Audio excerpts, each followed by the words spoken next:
Sobat Kabarto, dan sekarang tim Kabarto lagi ada di IMS 2024 dan kita lagi mau cari-cari motor unik apa aja yang tersedia di hall yang menyuguhkan jajaran motor-motor menarik pastinya di IMS 2024. Yang pertama kita mau coba sidak Honda. Katanya dia ada motor listrik baru. Let's go, kita lihat.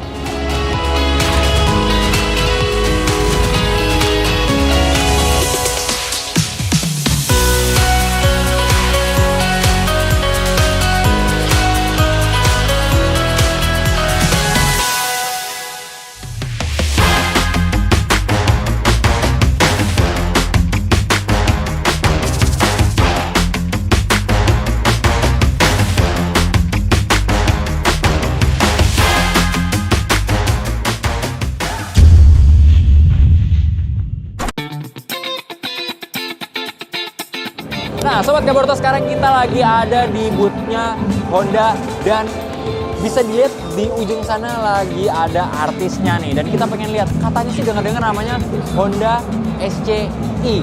Coba kita lihat. Nah, ini dia Sobat Kabarto. Mungkin Sobat Kabarto udah nggak asing nih ya kalau sama yang di sebelahnya, yaitu Honda iM1. Tapi kalau yang di tengah nih kayaknya bisa jadi salah satu opsi buat Sobat Kabarto yang mungkin suka sama skuter EV ataupun skuter elektrik, tapi desainnya masih kayak motor konvensional atau motor pada umumnya yang lebih kekar dan juga berisi. Dan di samping gua sudah ada Honda SCI, yang mana I-nya sendiri adalah mewakili sebuah kata elektrifikasi. Dan kalau misalnya kita bisa perhatiin nih, untuk area shield depannya benar-benar menampilkan sebuah tampilan yang futuristik, tapi nggak kalah kerennya sama motor konvensional ataupun motor bensin pada umumnya. Dan yang bikin gue jatuh cinta pertama kali sama area headlampnya. Kalau Sobat Kabarto perhatiin, desain-desain kayak gini mengingatkan kita sama tampilan Honda Vario generasi kedua atau sekitar generasi ketiga, yang mana lampunya bukan lagi di area atas, tapi di area bawah nih sob. Jadi membentuk seperti unsur senyuman yang melengkung dari ujung kanan sampai ujung kiri. Dan ini dia nih yang bikin menarik nih. Jarang rasanya kalau misalnya kita ngelihat sebuah skuter elektrik yang mengkonsepkan sektor kaki-kakinya ini terlihat gambot dan juga padat nih kalau misalkan kita amati nih sob. Jadi untuk sektor kaki-kakinya sendiri, dari spakbor depannya aja unik banget nih kalau misalnya kita bisa bandingkan dengan Honda iM1 yang mungkin terlihat masih motor listrik banget. Tapi kalau misalkan untuk Honda SCI, kalian bisa lihat dari sektor kaki-kakinya, pemilihan profil ban dan juga sektor dari peleknya nih. Kalau misalnya kita bisa lihat detailnya. Nah, ini dia. Nggak main-main banget kalau misalkan bisa diperhatiin nih Sobat Kabarto. Jadi dari sisi peleknya sendiri, jarang nih kalau misalkan yang lain mungkin pakai pelek racing. Si Honda SCI ini menggunakan pelek model DOP yang masih dikasih lagi garis ataupun pemanis berupa lubang-lubang yang terlihat sangat terstruktur banget.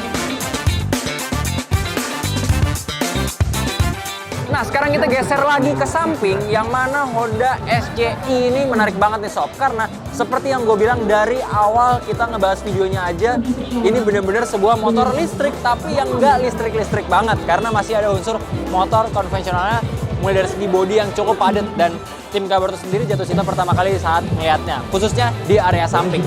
Kalau misalkan melihat dari sisi samping, kita banyak dikasih ataupun dikasih expose banyak hal menarik. Mulai dari speedometer yang nggak biasa, karena tampilannya sendiri kayak tablet yang ukurannya hampir menutupi sebagian area speedometer nih sob. Jadi dapat dipastikan untuk speedometernya sendiri sudah model LCD. Dan untuk dari dek dalamnya sendiri kita nggak menemukan kantong-kantong ataupun pocket ataupun hook yang sekiranya bisa digunakan untuk menempatkan barang-barang. Tapi ada satu hal juga yang menarik nih. Dari sisi dek, kalau Sobat Kabarto perhatiin, dari sisi deknya ini sendiri memang tidak terlalu luas, tapi unsur-unsur lampu LED berwarna biru atau garis berwarna biru ini juga mementingkan seperti unsur elektrifikasi yang cukup tegas dari Honda SCI. Dan kalau misalkan kita lihat ke belakang nih Sobat Kabarto, ini dia nih yang bikin menarik. Kalau di depan tampilannya sedikit meruncing, dan itu juga senada dengan tampilan belakangnya. Dan kalau misalnya kita perhatiin nih, area behelnya pun juga senada dengan area bawah dari Honda SCI. Dan kalau misalkan kita prediksi, walaupun itu tidak boleh disentuh terlebih dahulu, area bagasinya kayaknya masih bisa muat satu helm half face dari Honda, karena melihat dari joknya yang agak lebar dan juga area sampingnya yang lumayan gede. Nah, kalau misalnya kita bisa lihat dari dekat juga nih, untuk sistem pengeremannya sendiri di depan sudah dilengkapi dengan cakram tunggal dan di belakang masih menggunakan tromol. Dan lagi-lagi nih Sobat Kabarto, yang menariknya juga kita akan bahas suspensinya. Yang di depan seperti biasa, sistem suspensinya sendiri yaitu masih teleskopik dan di belakang dikawal dengan suspensi ganda yang pastinya juga untuk area belakang sendiri karena tidak ada spakbor tambahan layaknya motor-motor konvensional, jadinya ditambahkan seperti spakbor di dalam ataupun seperti mudguard yang fungsinya untuk mencegah supaya ban yang profilnya cukup padat ini tidak terlalu memercikan air saat melewati jalanan yang basah. Nah, abis dari bootnya Honda, kita mau coba nyebrang ke depan. Kita melihat ada beberapa jajaran motor klasik, tapi kekinian juga nih. Kita mau cari apa yang menarik. Let's go, kita jalan.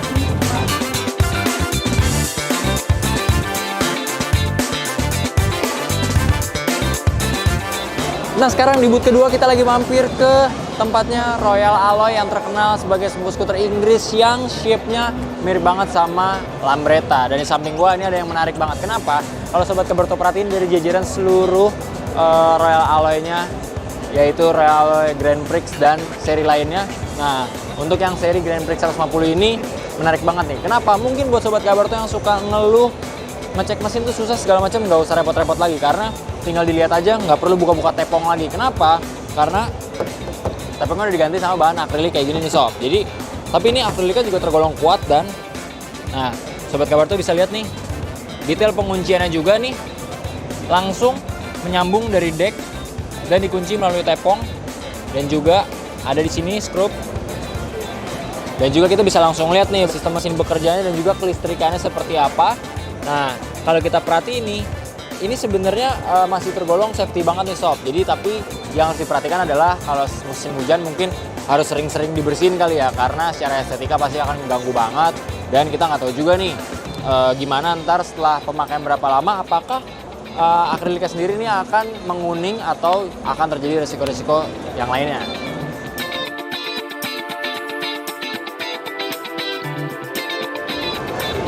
Nah, sekarang di samping gue udah ada Italjet Dragster, tapi ini edisi khusus nih. Ini edisinya Bang Boril a.k.a.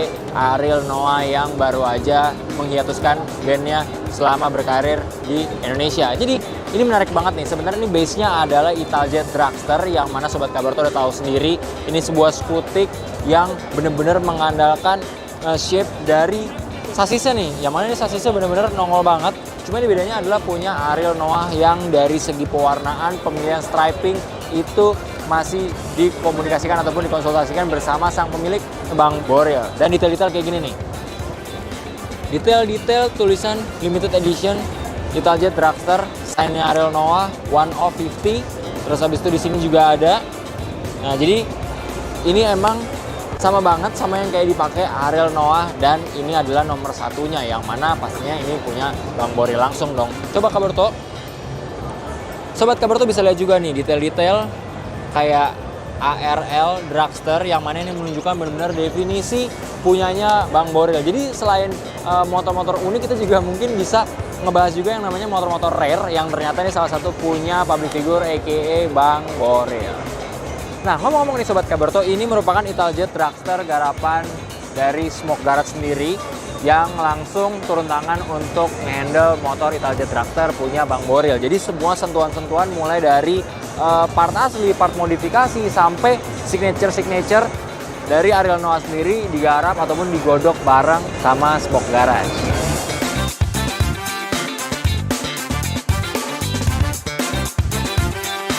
Nah, Sobat Kabarto, yang terakhir gue pengen kasih tahu nih, motor yang belakangan lagi viral. Kalau Sobat Kabarto bisa lihat shape-nya, namanya, bahkan posternya. Nah, bener banget. Jadi, saat kemarin sedang rame-ramenya kampanye Pilpres 2024, Mas Kaisang, a.k.a. anaknya Pak Jokowi itu sempat kampanye di Gelora Bung Karno dan naik ke atas panggung pakai motor ini yang adalah Neo. Dan modelnya model fairing kayak gini nih Sob. Jadi ini bener-bener yang Kaisang pakai banget nih. Karena kalau bisa dilihat dari warnanya pun sama, bukan yang putih. Dan modelnya ini sport. Dan kalau Sobat Kabarto perhatikan, dari segi platformnya sendiri memang mengingatkan kita kepada salah satu platform sebuah motorsport garapan dari Jepang yang sudah terkenal itu. Dan kalau misalnya kita perhatiin nih Sobat Kabaroto, nah di sini di area speedometer sendiri terbagi menjadi dua, yang mana di sini ada speedometer jarum dan juga digital. Dan untuk digital sendiri itu merupakan indikator dari voltase dan juga kapasitas baterainya. Dilengkapi juga dengan USB port charging Type-C, yang pastinya ini sangat membantu banget. Paling tinggal tambahin bracket aja dan pas banget nih buat naik ojek online. Sama seperti pada motor listrik pada umumnya, yang mana sistem penggeraknya adalah roda belakang dan sistem penggeraknya pun menggunakan hub yang ada di belakang sini. Sobat Kabaroto bisa lihat, dan juga penyematan baterainya ada di tengah. Dan ini pasti menariknya ya seperti Sobat Kabaroto sudah pada tahu juga, ciri khas dari sebuah kendaraan listrik ataupun kita bisa bilang nih sekarang kita bahasnya motor listrik adalah torsi instan. Jadi rasanya keren banget sih kalau misalnya kemarin Mas Kaesang, tim Kabaroto lihat nggak terlalu deg-degan waktu bawa motor listriknya. Berarti Mas Kaesang oke juga nih kalau misalnya buat ngindarin motor listrik untuk bukaan gasnya. Nah, Sobat Kabaroto tadi habis muter-muter dari boothnya motor-motor di gelaran IMS 2024. Tim Kabaroto sempat nengok sedikit, yang mana kita disambut sama air terjun yang ada di belakang gua. Tapi ini cukup menarik nih, yang mana lagi-lagi di tahun 2024 IMS menggelar yang namanya experience buat perusahaan-perusahaan marin ataupun yang bergerak di bidang kelautan dan perairan. Di sini banyak banget nih, ada kapal-kapal. Dan kita udah nanya nih, ada salah satu produk yang menarik yaitu Tender Dugong Boat, yang mana ini sebenarnya kapal untuk rekreasi tapi bisa juga untuk mencari ikan. Tapi ada fitur-fitur di dalamnya yang mana bisa untuk saluran pembuangan air dan juga ada juga storage yang bisa digunakan untuk menyimpan barang. Penasaran seperti apa? Gua dan tim Kabaroto akan coba naikin Dugong Boat. Let's go.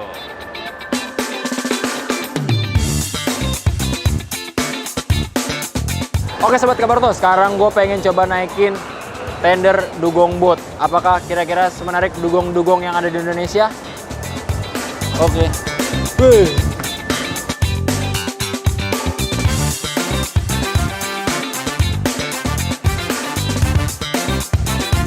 Nah, Sobat Kabaroto, ini yang menarik kan nih. Jadi seperti yang gue bilang, bahwasannya Dugong Boat ini jadi salah satu andalan untuk wisata juga nih, ataupun ditabrak. Nah, ini mungkin orang yang belum punya SIM air. Nah, jadi untuk Dugong Boat sendiri itu punya fitur yang mana storage untuk ruang penyimpanan yang sebenarnya ini multifungsi. Selain bisa untuk menyimpan barang-barang kalau misalkan wisata, bisa juga mungkin menyimpan hasil-hasil tangkapan ikan kita juga nih. Dan juga di sini ada satu lagi nih Sobat Kabaroto.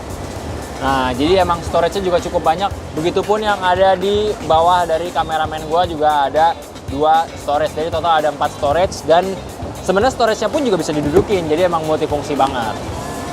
Oke Sobat Kabaroto, sekarang kita akan mencoba berlayar mengarungi Selat Asia Pasifik. Nah, ini Sobat Kabaroto, sekarang kita akan mencoba sedikit yang sebenarnya cukup menarik ya. Jadi memang bisa jadi experience baru juga mungkin seperti kita semua yang mungkin belum terlalu sering untuk mencoba kapal-kapal yang mungkin cocok banget nih buat wisata ataupun penumpang-penumpang kecil kayak kita. Jadi yang menariknya nih Sob, kapal-kapal yang disediakan di sini cukup banyak, mulai dari kapal-kapal penumpang kecil kayak gini sampai tuh kapal-kapal yang punya mesin besar seperti mesin-mesin Suzuki yang ada di sana, yang peruntukannya mungkin untuk kegiatan yang lebih eksklusif lagi. Nah, Sobat Kabaroto, yang menariknya juga nih, lihat nih, banyak banget yang ngantri. Jadi emang menarik banget nih spot marin yang ada di booth-nya ataupun gelaran IMS 2024. Jadi experience baru, mulai anak-anak muda sampai tuh orang tua dan anak kecil juga pengen ngantri nih. Nah,